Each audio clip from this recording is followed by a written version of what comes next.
Welcome to another episode of Find Your Daily Calm, where we explore the art of cultivating peace and mindfulness in our daily lives.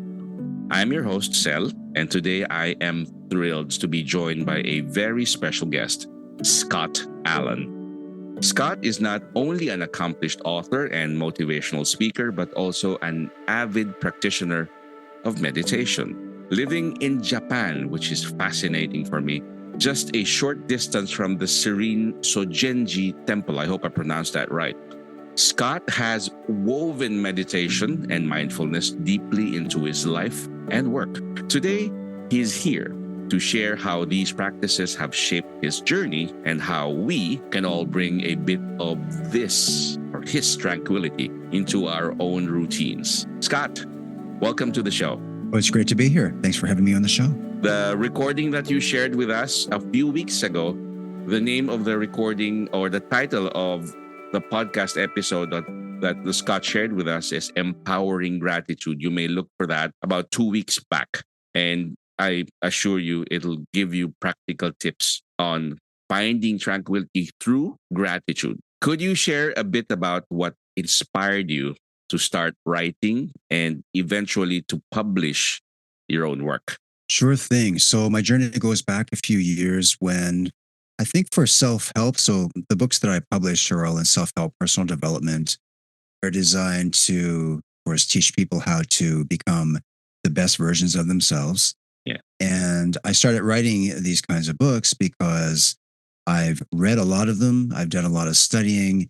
And I think the knowledge I had, I just felt like it was a waste not to share it with the world. So I decided to write my own book on that. But I was inspired really by a lot of my mentors. For example, Tony Robbins is one of my mentors, and Jim Rohn and Brian Tracy, and a lot of other people who have created this kind of content. And so I was like, well, I'd actually like to, I had some imposter syndrome, of course, but Don't we all?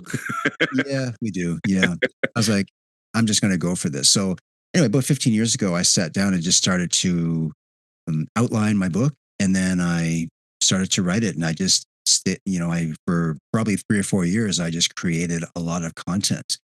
I was always doing a lot of reading and research and writing. So I switched more over to taking the research and the knowledge and putting it into the writing. And the writing is something that, I had written a book or books before. I just had not published anything. I'd written a lot of fiction.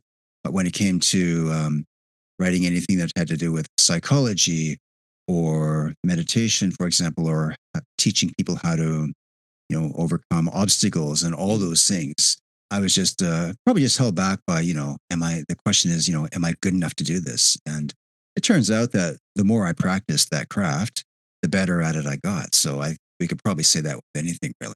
Yeah, that's true. I agree with you. You have to really do it. That's why I got it from a good friend. He told me that if you want to write or you start writing, he gave me 3 words as an advice. He said, ask the chair. For sure. Yeah.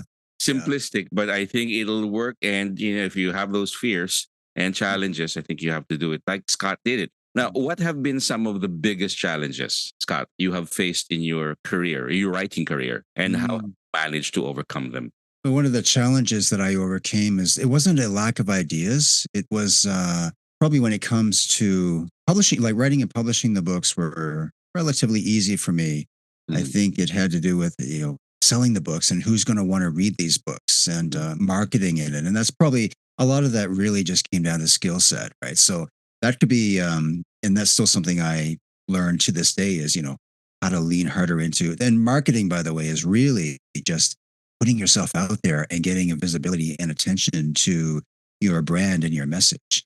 So the biggest obstacle, if I had to choose one, would be getting myself out there and talking about the books and the strategies and everything that I've been writing. That's, was the hardest thing for me to do because as a writer, we tend to write, we're sitting at a desk, right, behind the computer and we're just, it's easy to publish things. And that is great. Don't get me wrong. But for me, I've always wanted to, be a combination of like writing and so someone actually said to me once, like, I think it was my partner, she said, you've written these books. Like, why don't you get out there and actually start to talk about the things you've been writing about? And I said, well, Mm. public speaking is not really my thing. However, inside, like internally, I wanted to do it. Like, I was like, yeah, because first of all, I communicate with people all the time through, you know, coaching. And I was in corporate for a long time and I've done many presentations and things like that. But something about just getting out there, and you can call it stage fright, maybe, or like a lot of people are like have a fear of public speaking. But the thing is, it's only a fear until you start doing it, right? And then it actually gets to a point where it becomes fun. I thought, and not just fun, but exciting. And then you're communicating and connecting with a lot of other people, right? So one more quick obstacle though that I experienced just with the writing is probably during COVID when COVID hit and we all you know we're dealing with that in different ways. I went through a period where I just had stopped writing altogether. I didn't feel creative. I felt like I created enough. I didn't feel like I had any more ideas. I just hit a real slump, and I don't think I published anything for that whole year. I even considered stopping the publishing and writing and everything altogether, and maybe doing something else. But I pushed through it though, and then I just had an inspiration for a new book, and I thought I'm just going to write one more book, and I did. I put it out there, but that was all I needed was like that leap to like that next book that I put out there, and then you know I got back on the roller coaster again and continued forward. Now I've got so many like so much content that I could create. I probably need to hire another team just to come in and help me with it, so, which is a good problem to have. It is. It is. It's fantastic how you mentioned how the vulnerabilities of like the fear of public speaking or getting yourself out there and putting yourself out there for everyone to see and find out what you're all about. There's a lot of fear in that. I understand.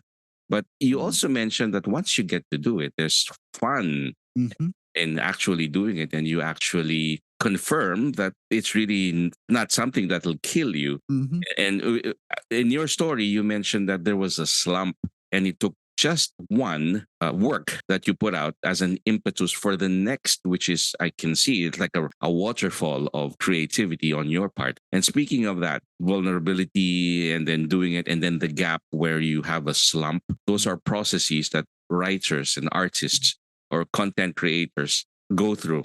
Now, I'm interested in what's your writing process like? How can you describe it? And how Mm. do you move from that initial idea, which is just an idea in the cloud, to Mhm. a published book or like those behind you, those fantastic books that you wrote? Yeah, great question. Yeah. So my process for that is so it depends. So sometimes I will get an idea for a book title, right? So I'll give you an example. I came up with the title Fail Big is one of the books that I put out there. And I think somebody had mentioned to me a while back, that they were struggling with failure. And we started a conversation around that. And I think, yeah, my friend said, I wish that I could just fail forward, fail fast, and Mm. just fail big. And I thought, yeah, that sounds like a good idea for a title. And so I took the title idea and Mm. I created a book around that, the theme. Right?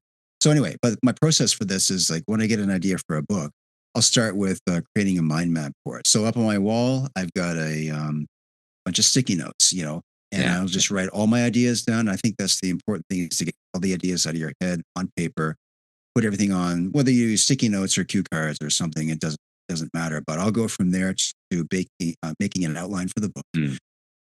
These days, I am using ChatGPT a lot for the book structure. Yeah. Now, even before it was around, I was always, it would take me weeks to put together an outline and a Yeah. structure for the book. Maybe a couple of weeks I'd spend. And now, ChatGPT has just given me the ability to do the same thing. Only now I'm spending a few hours on the book Yeah. structure, which means I can start the writing much faster. That's right. And getting out AI's. those ideas much more robust Mm, because we have to admit that ChatGPT helps us with the grammar and structure and all, but the idea, the impetus of that idea should come, it actually comes from you, right? Yeah, absolutely. That's right. But ChatGPT can, give you a general structure, and then That's I'll right. go in and customize it and add in the stories and just add in the elements that I want in the book, right? So, Yeah. but when I start the writing, and this is actually when it comes down to the process of writing, I have a daily word count that I shoot for. So my daily word count every day is 1,000 words. Wow. Uh, It's like the now, 10,000 steps on your wearable, right? Yes, exactly. Yeah, Fantastic. I like that. yeah, Uh-huh. yeah. And 1,000 words isn't a lot. I mean, to be honest, I know other Yeah. writers that do 5,000. One woman I know, she dictates 10,000 words a day, and she does fiction books. So Oh, that's pretty intense.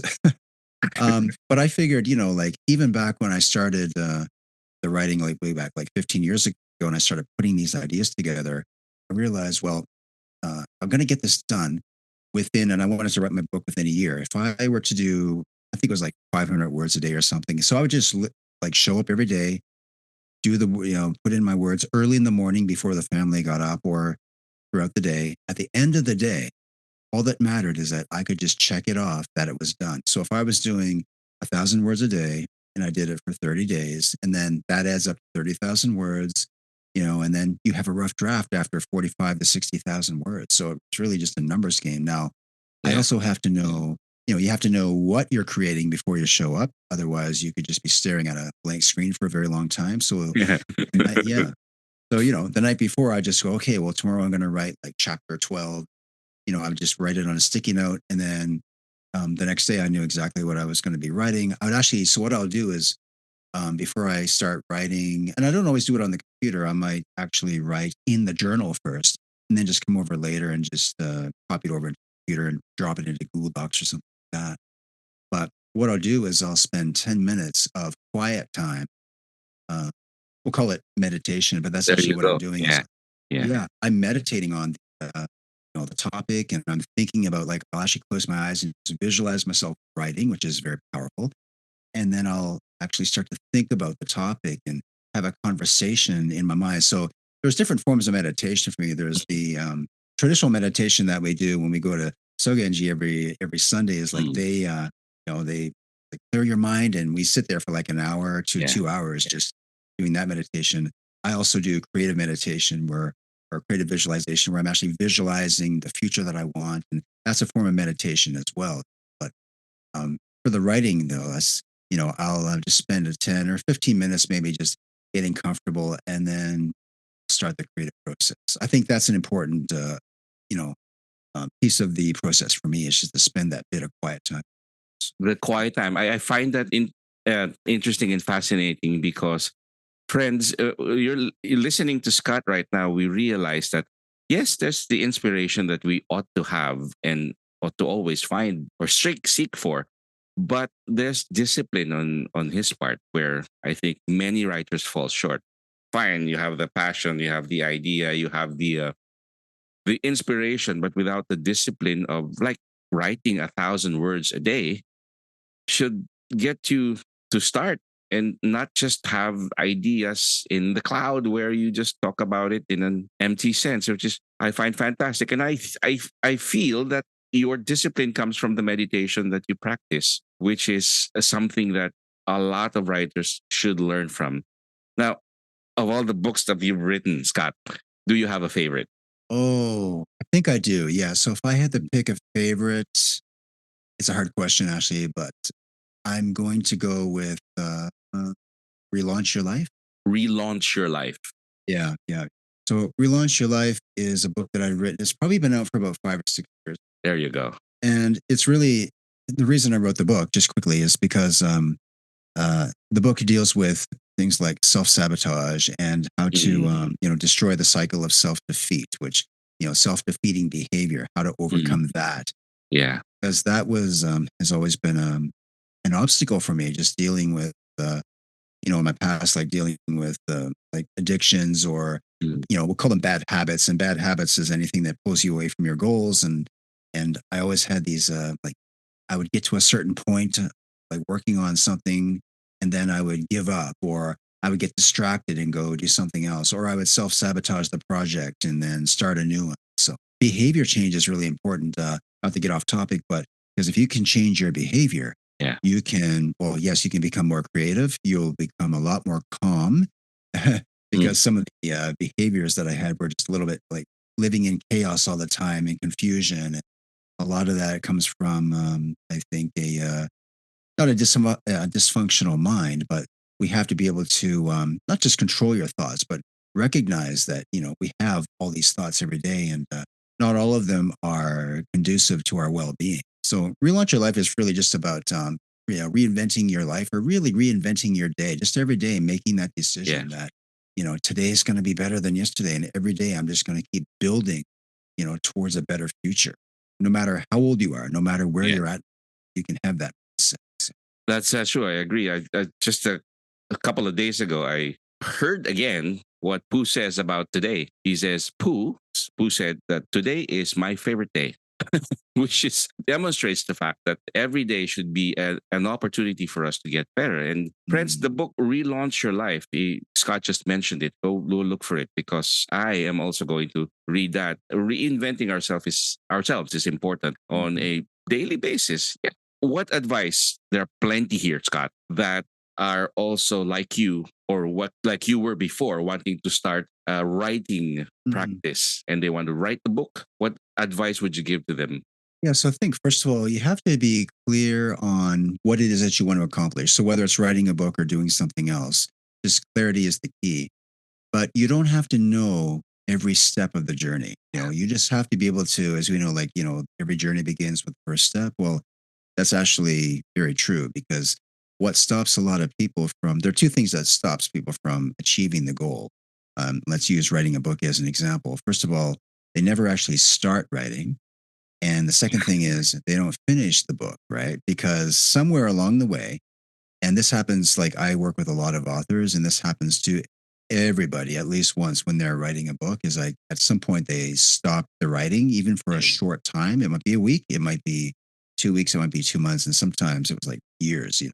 Yeah. So, and I've done that before. I have a couple of writing projects where I kind of put on the back burner and they're still, I'm bringing them out now, but they've been back there for a little while.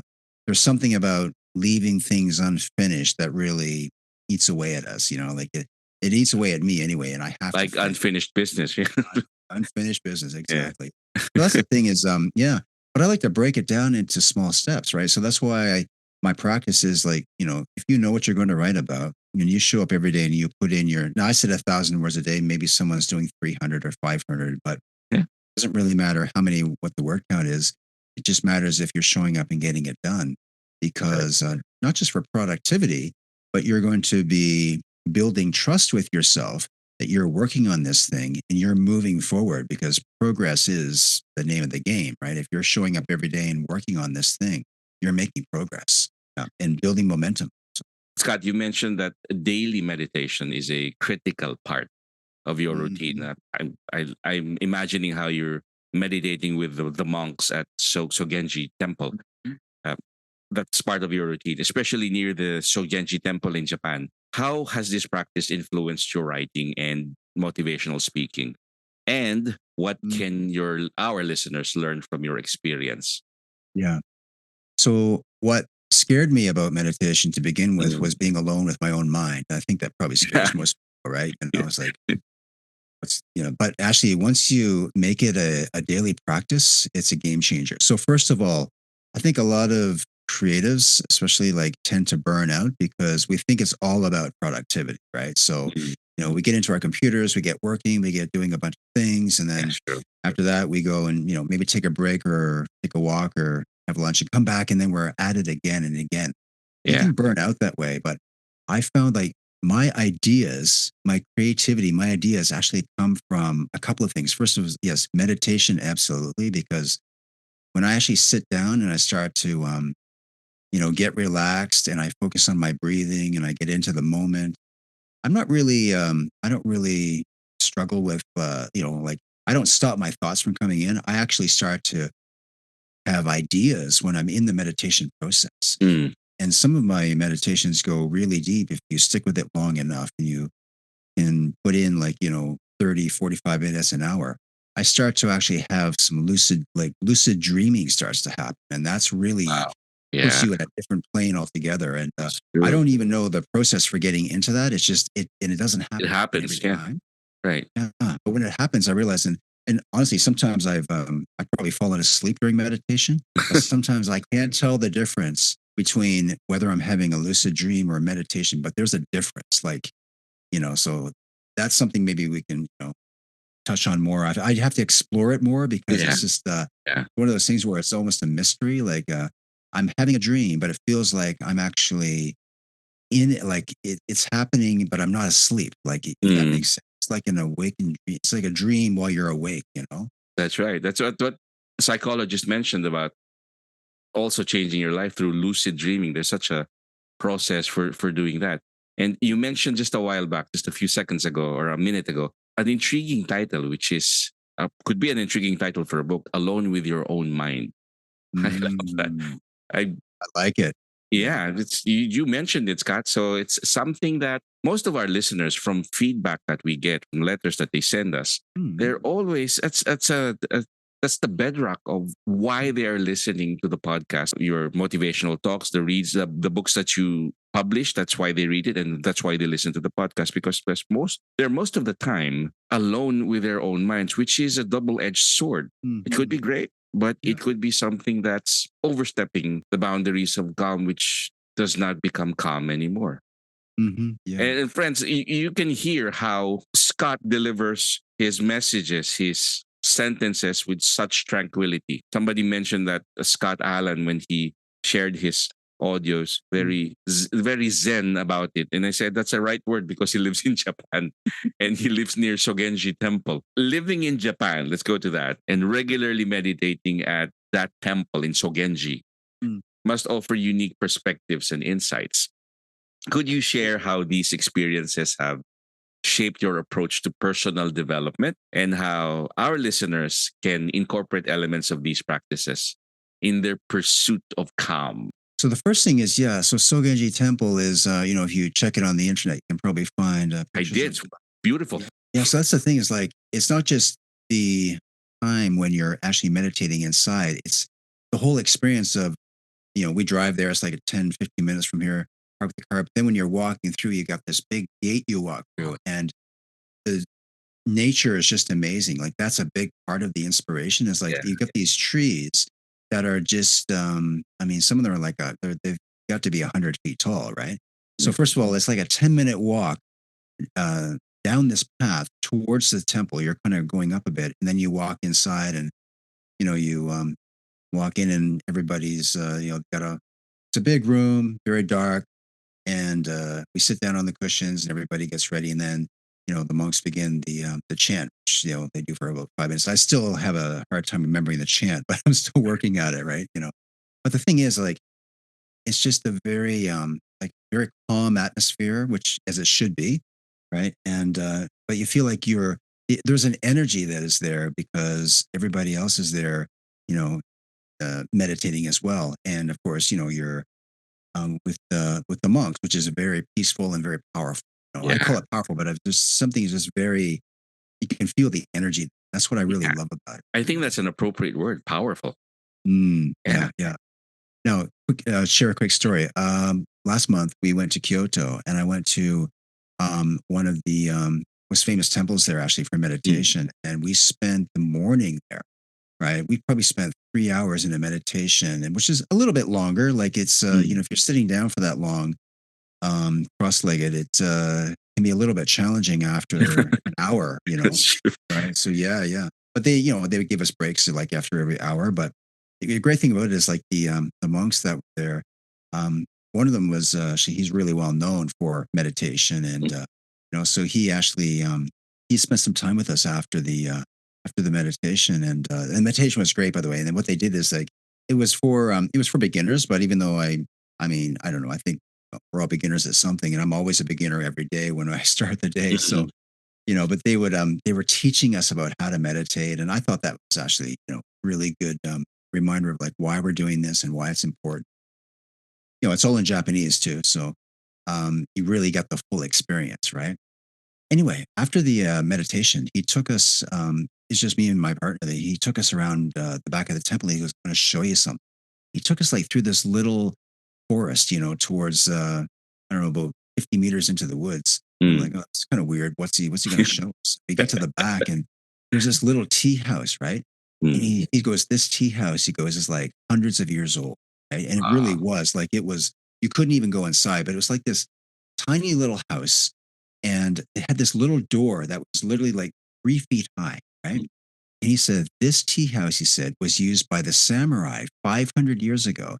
They Wow. would come from Osaka, right, to Kyoto.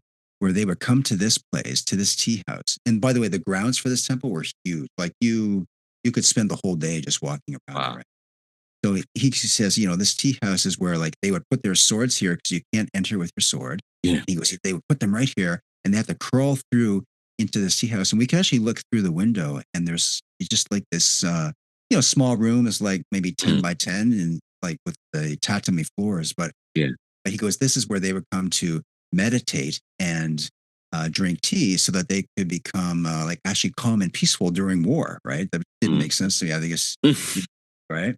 But he's like, but anyways, for me, but he goes like, not everybody gets to see that. He showed it to us on that day because we were talking to Wow. him and I was talking to him about, I published a couple of books in Japan and we gave him a copy and he's interested in that. And he goes, so, while we're having a conversation, I want to show you this. So it's a really Wow. interesting experience, that going way back hundreds of years ago, even the samurai were all about, maintaining like that common peace, even though they were warriors. So, Yeah, that's the dichotomy of calm and going to war. But I mm, guess that's what made them effective warriors because they go through mhm. that period first before they actually go off to war. You just made me imagine or got me excited again for the 10th episode of Shogun, which is what I'm following on Netflix right now. But I Me digress. too. Me too. You Yeah. are, you are. Oh Did yeah. you Yeah. finish episode 9?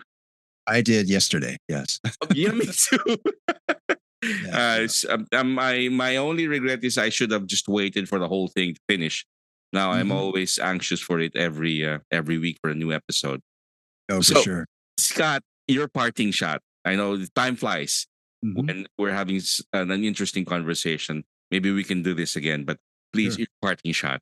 Yeah. Just I think if you want to get into meditation, if you want to develop a calm mind and just know what it feels like to have that peace within yourself. First of all, you just have to show up every day and make it like block in the time or block out the time on your calendar for meditating, for having your like that calm period of the day. Like you really have to be intentional with it because if you just think, well, okay, I'm gonna do this when at the end of the day when I have everything winds down. But at the end of the day, you're kind of tired and you know you may not feel like having a meditation hour with yourself. And it doesn't have to be an hour. Maybe it's some days I do it for 15 minutes or 30 minutes.